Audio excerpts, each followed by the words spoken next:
Hi, today we're going to be taking a look at this NOCO Genius 2 battery charger. I saw this on eBay for spares or repair. I'll just bring the listing up so you can have a look. And I paid £19.99 for it. In the description it says the lights on it are just flashing and it doesn't do anything else. So let's get it out of the box and have a look at it. Let's get this bit out of the way. And it looks a lot smaller than I was expecting. This thing is tiny. I suppose it is only 2 amp, but I thought, you know, it'd be something about the size of the box maybe, but yeah, I was expecting it to be a bit larger than that for some reason. I think it's a battery charger and maintainer. Right, so let's just sort these wires out a moment. A couple little crocodile clips that just plug in. And I think I'll just plug it in and see what it's doing. I'll just grab an extension lead. Back with an extension lead. And it's just powered on there. You can see the little LED light, or little neon light.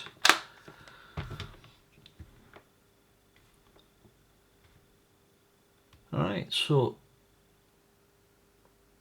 I seem to have, it's just like a rapid sort of flash there. Now to me that's almost like a power supply starting up and then shutting down, like a short or something. Or a startup capacitor failed. I mean, this thing looks pretty new. I don't even know if it's being used, has it? There's a couple of little scratch marks on the connector there. Let's just hope it's nothing like a shorted microcontroller, because I've had a couple of NOCO products in the past that I've had shorted microcontrollers. Right, I'll unplug it and then we'll see how we get into it. So it looks like we've got some little rubber bungs on the bottom of it. Let's see if we can get those out.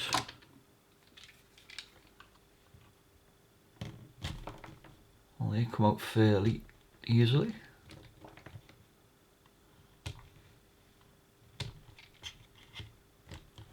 Those out of the way for now.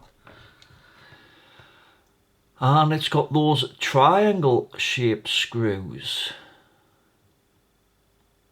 which I think were also used on their lithium jump starters. Right, I'll just see if I can grab one of those. Right, back with a suitable screwdriver. Now somebody says these are called tri-wings, but I don't think they are, because a tri-wing is this sort of shape where you've got 3 separate wings coming off, where this is just more like a triangle shape. Right, let's see if these undo. Right, so let's see what's in here. Oh, there's a fair bit. There's more than I was expecting. So the mains comes in on this side.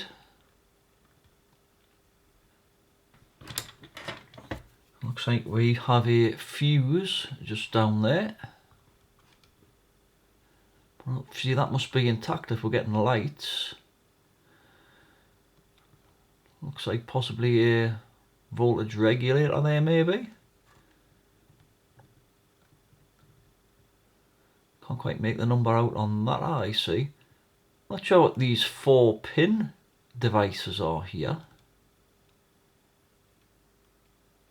They could be up to isolators.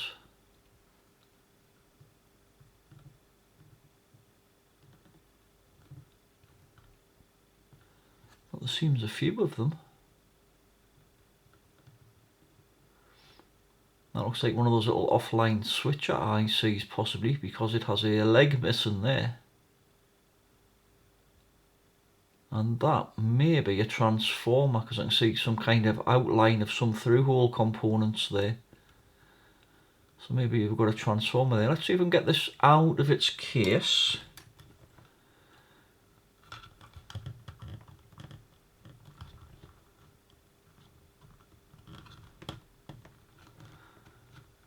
Now, looks like it's not going to come out because of these wires.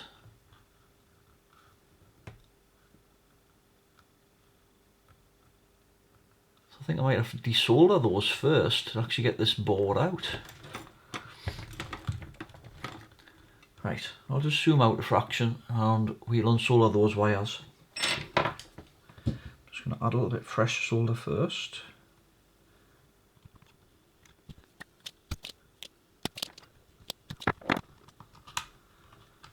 Well, there's one out.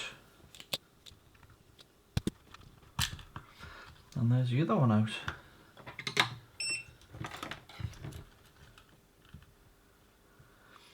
So it looks like, I don't know if that's a load of goo in the bottom there.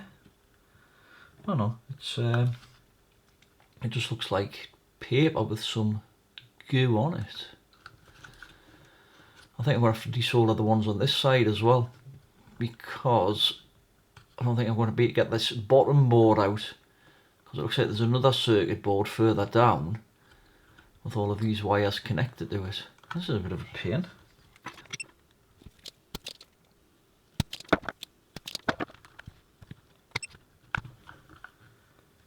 What on earth's that?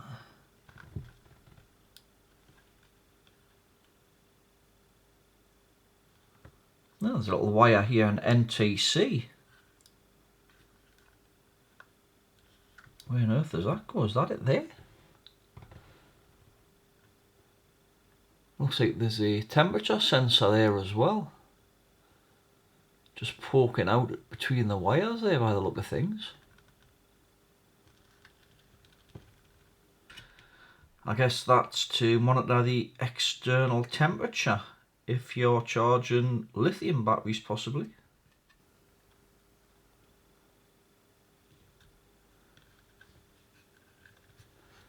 Well, they definitely don't make this easy to get into. A little bit awkward to repair this. I'll just see if I can pull that sticky pad thing out.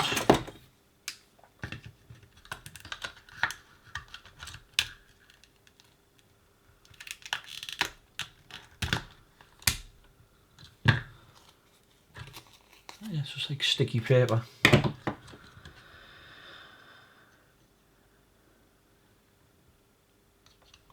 Right, looks like we've got two screws down there holding this circuit board in, but I'm not sure what those three screws are for. They must be for the button.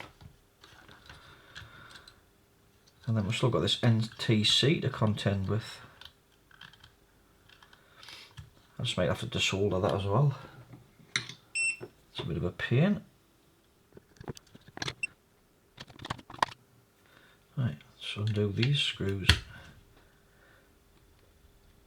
I'll try to.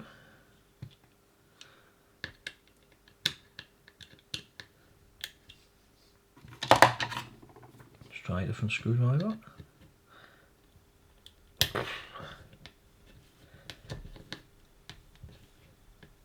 Oh, they don't want to come out.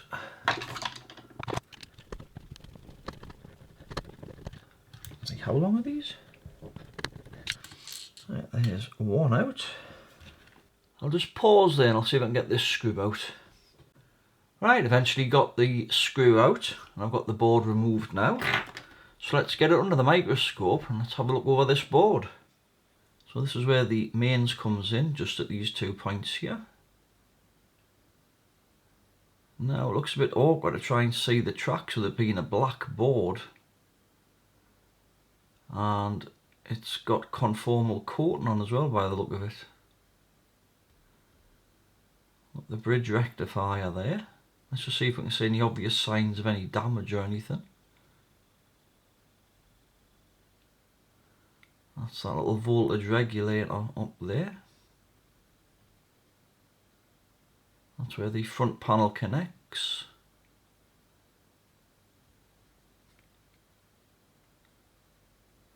That's that little offline switcher chip which looks to be CR5212, I think that is.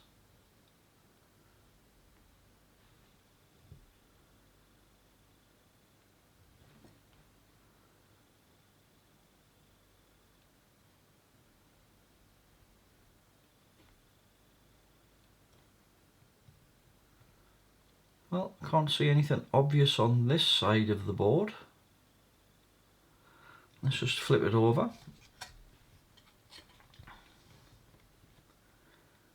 And we appear to have a lot of this silicone type stuff everywhere.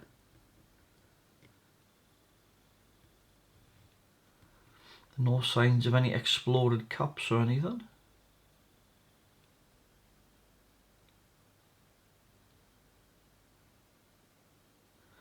I've got some markings there. Well, I think they're also on the other board here, which is the display board. So we have a Holtec microcontroller. It looks like an HT50F. I can't see if that's 60 or 80.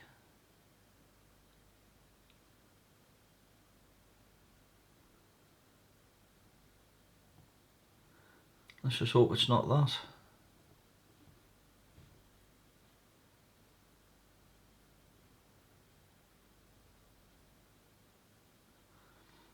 Well, can't see anything obvious there. I think that capacitor there, that's a little bit knocked. I think I caught that when I was trying to get the screw out.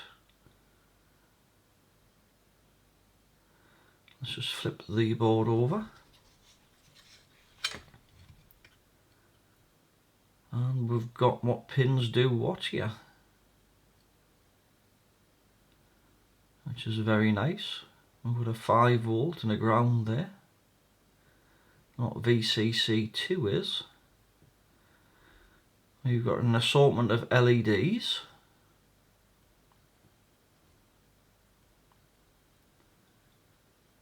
And the little button down the bottom there, and that's about it. So I can't see anything obvious, but it looks like it's going to be a little bit of a nightmare to trace through this board.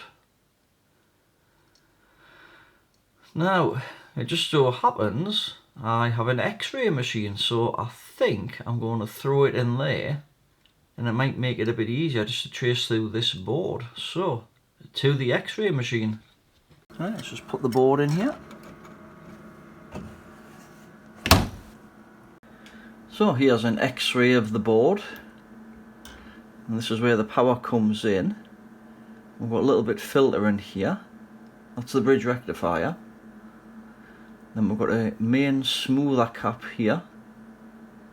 It looks like it goes through another bit filter in here and then to this main smoother. Looks like it feeds this little offline switcher IC, which is then connected to this transformer here. And it looks like the main transformer over here that does the battery charging is actually separate from this little power supply.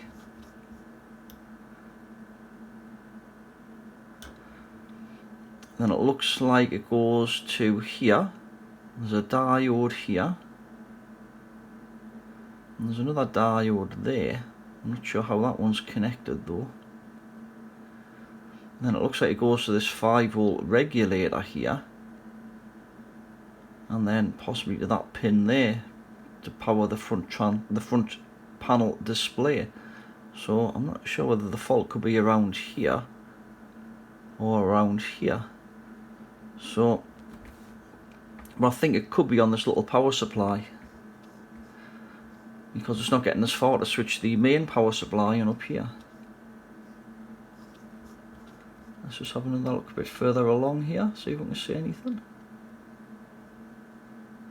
You can see inside of the resistors there, like little wire bound resistors.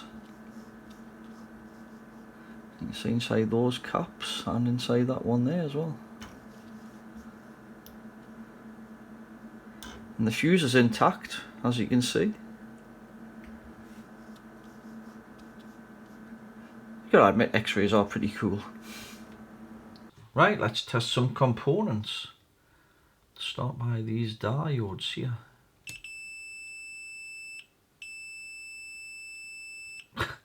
Don't say it's the first one I check. That looks a bit low.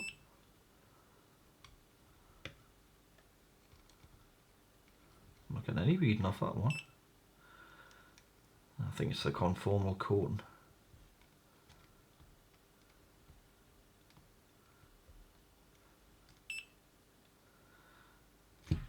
diode check. Let's just try that one again. Surely not.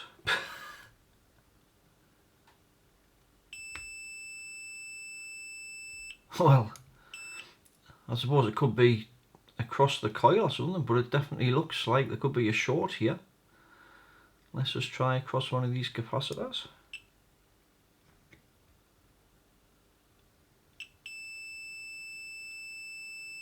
Yeah, hold on.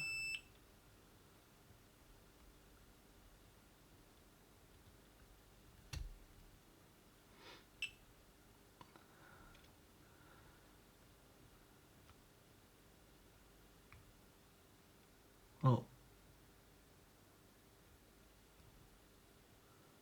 Looks like we've got a capacitor there as well.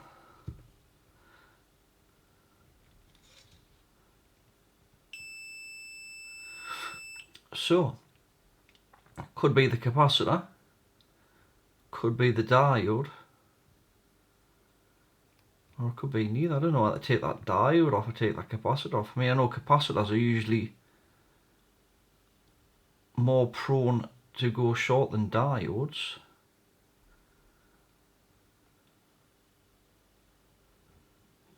But it definitely seems like we've got some kind of short going on round about here, doesn't it?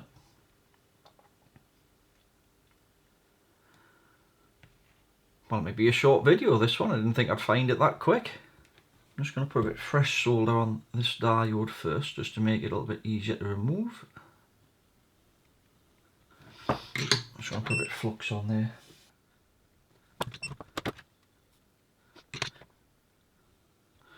I'm going to put a bit on that capacitor as well.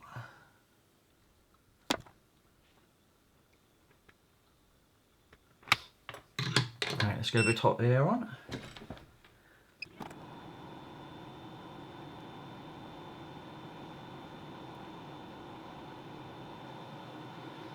And it doesn't appear to be budging, so I think it might be glued. Yeah.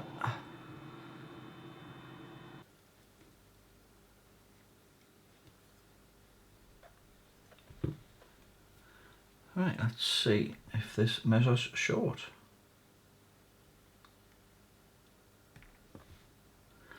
Try from the bottom.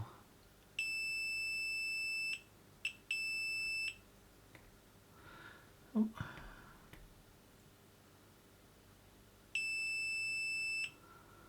Well, it does appear to be a short circuit. I thought it was that solder part at first, but it's not connecting. Just to be sure, I'll just put a bit of flux on there. Right, let's try that again.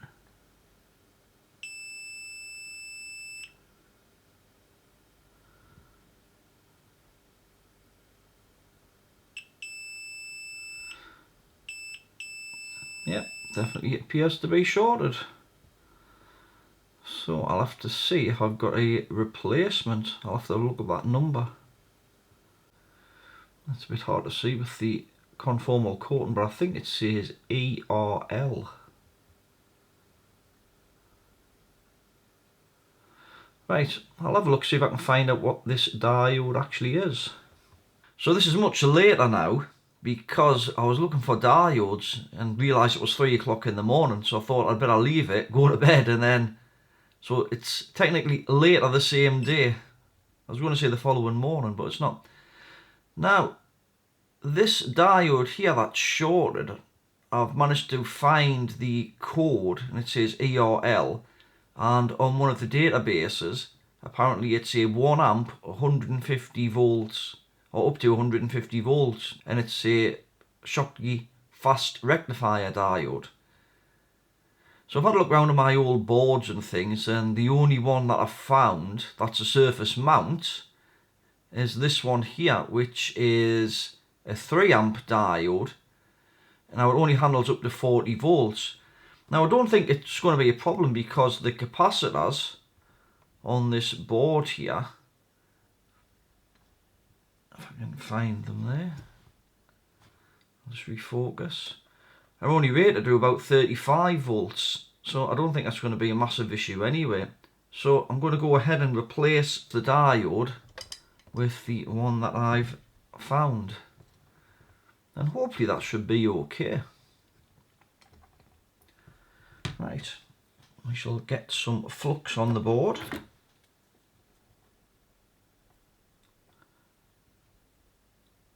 And I've already got some solder on the diode.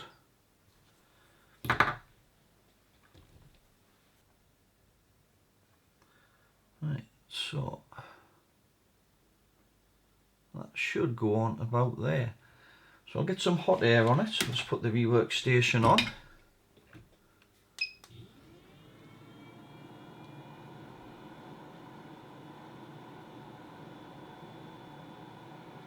And it's around the right orientation.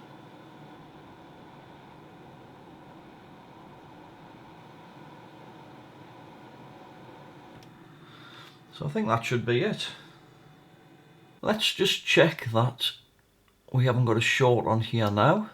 So that's the diode I've just fitted here. So let's just measure across that. And we'll go the other way.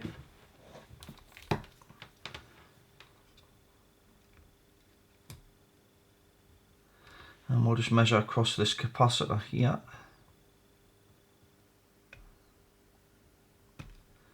And we'll go the other way. Yeah, so we haven't got a short there now, so that seems fine. And that's the old diode.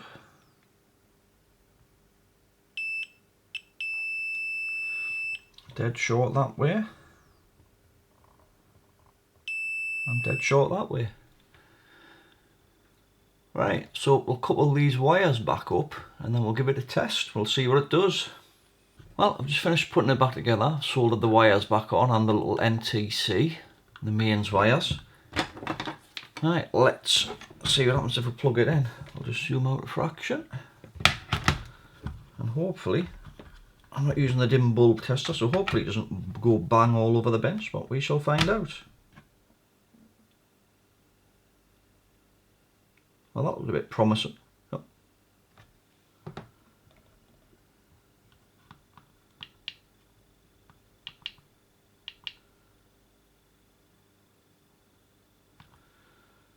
Well, I'm not sure if it's supposed to be doing that or not.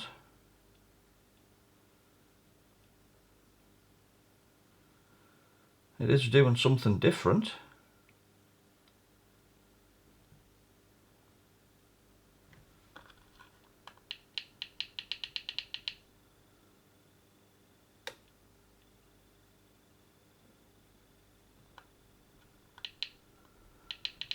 I don't know if it's just waiting for a battery or something or not.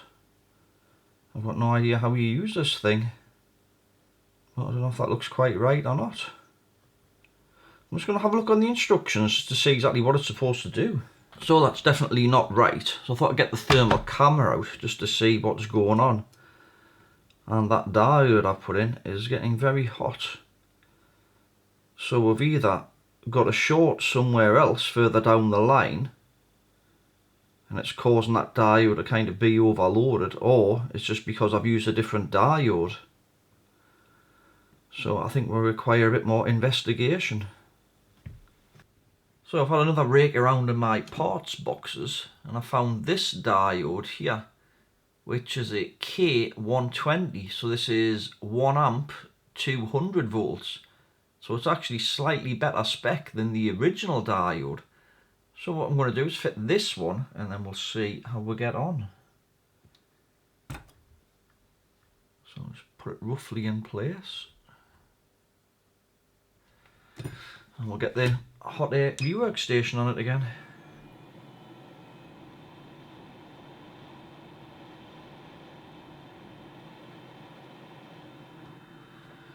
Something a bit like that, I think. Right, let's give that a little bit of a clean up. Let's use a bit of isopropyl alcohol.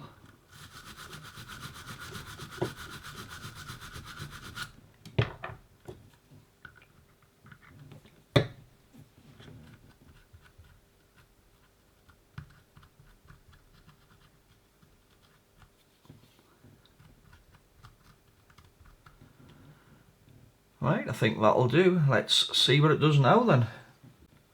Right, I'll just zoom out a bit. Let's see what it does now.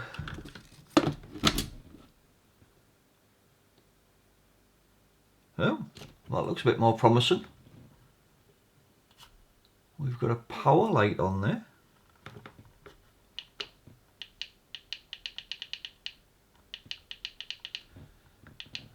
It doesn't seem to be switching on. I wonder if it needs a battery connected. Right, I'll just go and grab a battery. Right, back with a car battery. Let's connect this up and see if it does anything now then. No, it's got 12 volts lit up there now. Oh, I think it's charging.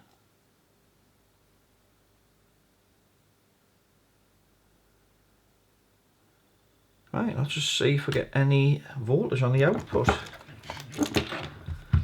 Be careful not to short this out because I haven't got the back on it yet. Oh, it's got 2 lights on there now. Well, another one just started to light up there, so that looks very promising. Right, let's just go into volts DC.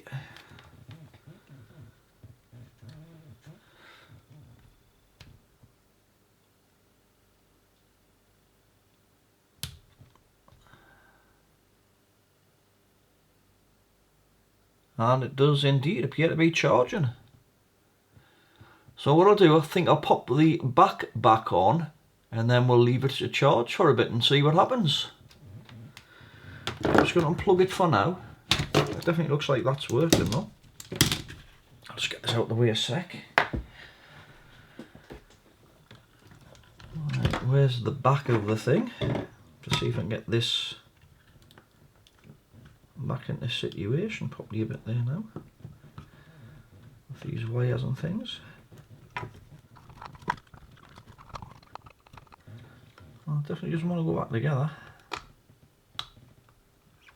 Does that go the other way? Yes, it goes the other way. So the back only goes on one way.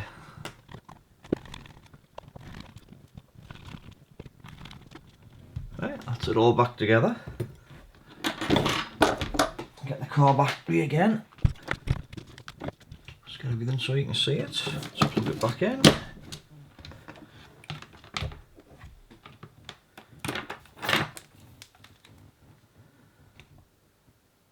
That looks like it's automatically started charging itself. Let's just see what the battery voltage is.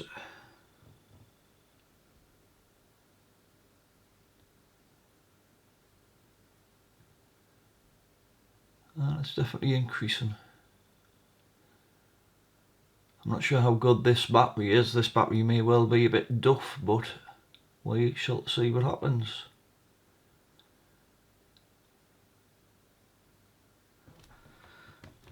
But it appears to be working up till now. So I'll leave it like this for a bit and we'll come back when the battery's fully charged. Well, it looks like it's not that far away because the green light's flashing now. So we'll give it a few more minutes and then we'll come back. So I decided to download the manual for this, and I also realised that I had it set to lead acid instead of AGM, what this battery is here. So this green light that's just flashing by itself now means that the battery's in maintenance mode and it just keeps the battery topped up ever so slightly. So the whole thing was rendered useless by this tiny little diode that had failed. And what this diode does, there's actually 2 power supplies on that little transformer. One of them powers the microcontroller and the other one, I don't know whether it's used for just to keep the battery floating like what it's doing now, and then the other power supply is for main charging. I think that's kind of what it does. So anyway, one little diode. Right then, I think we'll call this one a fix then, so I'll see you in the next one.